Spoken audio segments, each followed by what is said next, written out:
Here's the clip that set the paddock talking. At the Austrian Grand Prix, Esteban Ocon climbed out of his Haas, and a 32-year-old Toyota Endurance driver climbed in, taking over the Frenchman's car for the opening practice hour, while Ocon stood on the pit wall and watched. To a lot of people, it looked like a message. A veteran, publicly displaced from his own cockpit by the manufacturer that now bankrolls his team. Proof, they said, that the end had already begun. There's just one problem with that story. It's wrong, and the way it's wrong tells you something far more interesting than the myth does. Because that same afternoon, at that same race, Charles Leclerc climbed out of his Ferrari for a young Swedish driver to take over. Carlos Sainz handed his Williams to a reserve. 6 teams up and down the grid did the exact same thing Haas did, on the exact same day, for the exact same reason. If you want to understand what's actually happening to Esteban Ocon, and why the real threat to his career is quieter, slower, and far harder to fight than a staged eviction, stay with this and get subscribed. Because the scary version of this story is the one that isn't true. The true one is worse. Start with what actually happened in Austria, because once you understand it, the whole psychological warfare narrative collapses. Formula One has a rule, and it's not subtle. Every team must hand one of its cars to a rookie driver during first practice, 4 times a season, twice in each car. A rookie, for these purposes, is anyone with 2 or fewer Grand Prix starts.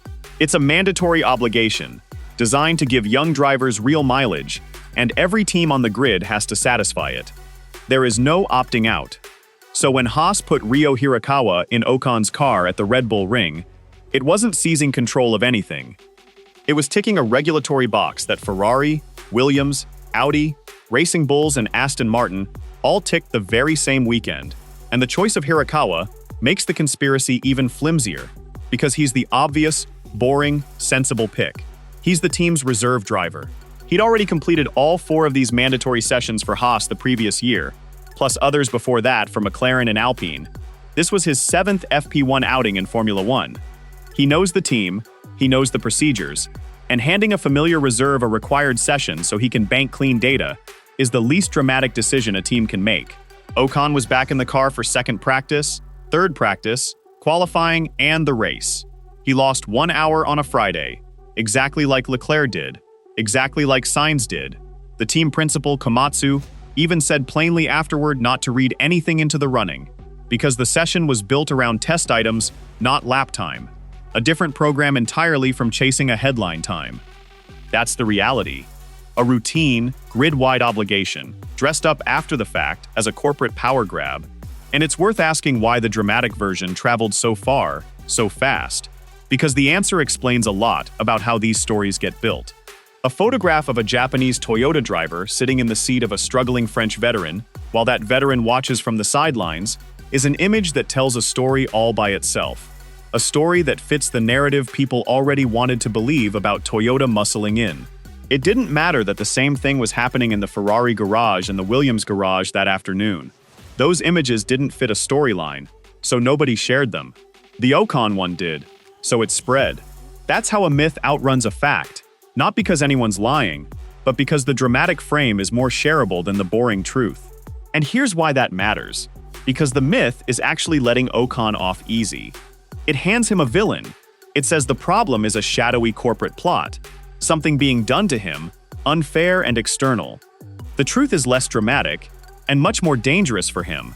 Because the truth is that nobody had to push Esteban Ocon out of that car for a message to be sent. The message was already being sent. Every single race weekend, by the timing screens. Look at the thing the FP1 story was distracting everyone from. Through the opening races of the season, Ocon's rookie teammate, Oliver Behrman, had scored 18 of the team's 21 points, 18-3. Sit with that ratio for a second, because it's brutal. This isn't a veteran narrowly shading a promising kid, or a bad weekend or two dragging down an otherwise even fight. It's one driver scoring 6 times as much as the other in identical machinery, across the whole opening stretch of a season. And in Formula One, the teammate comparison is the single most merciless measurement there is, because it's the only one where every other variable has been stripped away. Different teams have different cars, different budgets, different engines. You can always find an excuse. But your teammate has your car, your engineers, your parts, your data. Whatever is left in the gap between the two of you, is, simply, the two of you.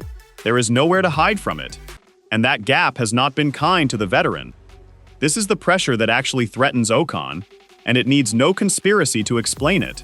His contract expires at the end of this season.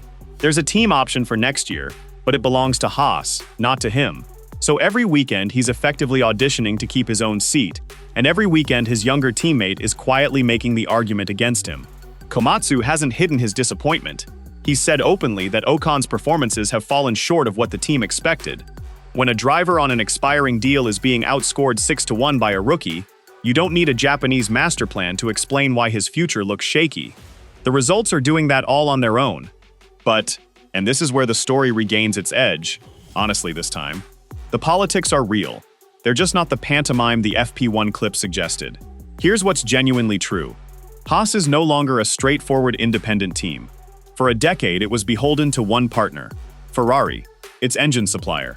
Now it sits between two powerful manufacturers, each with its own agenda and its own drivers to promote. On one side, Ferrari, which supplies the engine, shapes the car through its wind tunnel, and produced Behrman, a driver whose seat is effectively secured by the combination of his form and Maranello's backing. On the other, Toyota, the new title partner, which funds the simulator, the manufacturing, the testing program, and has never once hidden its ultimate motorsport goal, to put Japanese talent on the world's biggest stages. That's not a secret plot leaked from a boardroom. It's Toyota's stated philosophy, printed in its own mission statements, repeated by its own chairman for years. When a company that says that openly acquires real influence over a team, you don't need a conspiracy to guess which way it will lean when a seat comes free. The pressure on Ocon is real then, but its true nature is subtler than eviction. It's that he is the only driver in that garage backed by nobody. Behrman has Ferrari. The candidates circling for the future have manufacturers behind them. Ocon has his results and nothing else.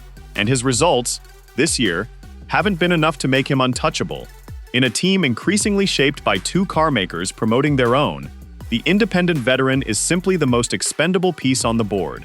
Not because anyone staged a coup, but because nobody has a reason to fight for him if the on-track case isn't overwhelming.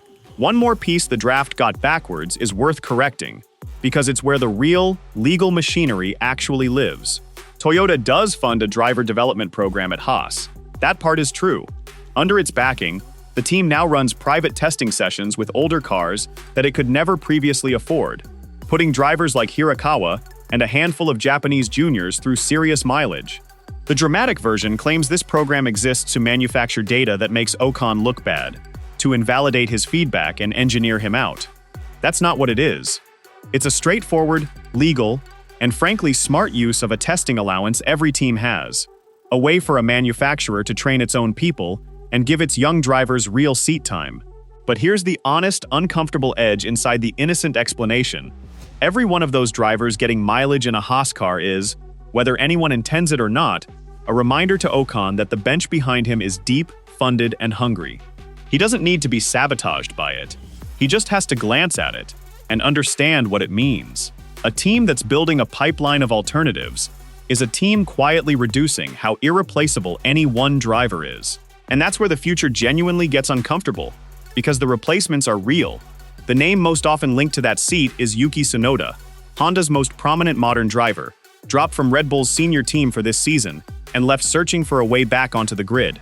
For Toyota, there's an almost irresistible symmetry to it, taking Honda's man and rebranding him under the badge of Honda's oldest domestic rival would be a marketing victory that lands far beyond the racetrack.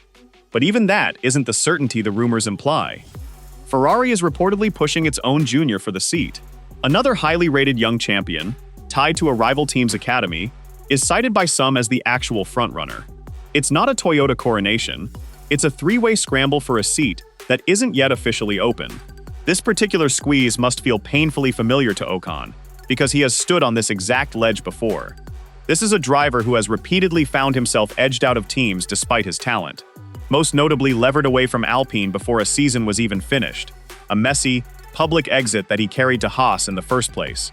He came to this team precisely because it looked like a stable refuge from that kind of politics, a place where a veteran could plant his feet. The bitter irony is that the refuge has become another version of the same trap.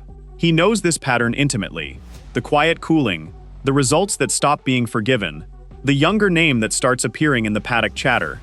He has watched a seat dissolve beneath him once already. That history is exactly why his public defiance sounds the way it does. Now the honest counterweight, because the draft version of this story skips it entirely, and it's the part that keeps this fair. Ocon is not finished. He himself has been publicly, bluntly dismissive of the whole storm, telling anyone asking about his future that people can say what they like, that the team trusts him, that he's focused on his driving and nothing else. Komatsu has firmly denied the more lurid reports, including a rumored bust-up between the two men that he flatly said had no basis, telling reporters he had no idea where the story even came from. And Ocon retains the one weapon that has always saved drivers in his position, the car itself. String together the weekends where he beats Behrman, drags points out of a difficult car, and the entire calculation flips.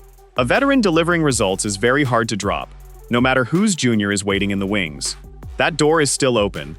He just has to run through it before someone closes it for him. So strip away the myth, and here's what's left, which is a harder story than the one the clip was selling. Nobody needs to evict Esteban Ocon. The rules put a reserve driver in his car for 1 hour, exactly as they did for Leclerc and Sainz, and the internet built a conspiracy out of a formality. Meanwhile, the actual threat sat in plain sight the whole time, on the other side of his own garage, outscoring him week after week. And behind that, a driver market where two manufacturers hold the pen, and he holds none of it. He can't fight the politics. He was never going to be able to fight the politics. The only thing he was ever able to control was the one thing that would make the politics irrelevant, and so far this season, he hasn't controlled it well enough. So here's the question worth sitting with. If the results don't turn fast, does it even matter whether Toyota has a plan? Or does a driver with no backer and a rookie beating him write his own ending? No coup required. Tell me where you land in the comments.